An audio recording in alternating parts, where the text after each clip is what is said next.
মঙ্গলবার রণক্ষেত্রের রূপ নেয় ভারতের পশ্চিমবঙ্গের রাজধানী কলকাতা। আন্দোলনকারীদের সঙ্গে দফায় দফায় সংঘর্ষে জড়িয়ে পড়ে পুলিশ।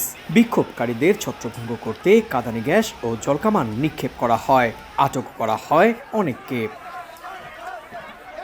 নারী চিকিৎসককে ধর্ষণ ও হত্যার প্রতিবাদে এদিন মুখ্যমন্ত্রী মমতা বন্দ্যোপাধ্যায়ের পদত্যাগের দাবিতে নবান্ন ঘেরাও কর্মসূচি পালন করেন ছাত্র জনতা।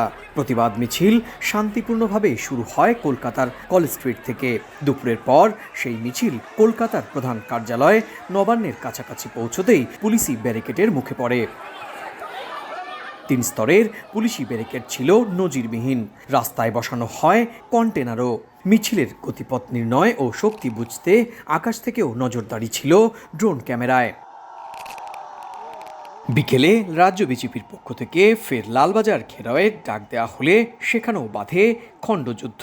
পুলিশি নির্যাতনের অভিযোগে বুধবার 12 ঘন্টার পশ্চিমবঙ্গে হরতালের ডাক দিয়েছে বিজেপি। রাজ্যের শাসক তৃণমূল কংগ্রেসের দাবি, নবান্ন ঘেরাও কার্যত বিফল হওয়াতে এবার হরতালের ডাক দিয়েছে গেরুয়া শিবির।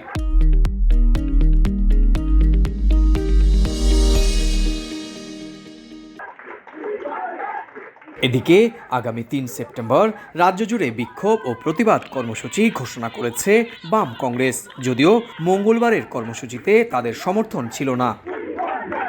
ছাত্র সমাজের এই আন্দোলন কার্যত চাপের মুখে ফেলল পশ্চিমবঙ্গের শাসক দল তৃণমূল কংগ্রেসকে।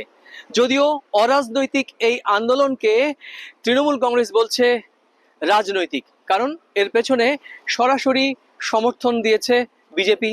যদিও বাম এবং কংগ্রেসের পক্ষ থেকে আগামী 3 সেপ্টেম্বর পৃথকভাবে কর্মসূচি দেওয়া হয়েছে। কলকাতার ধর্মতলা থেকে সুব্রত আচার্য, সময় সংবাদ।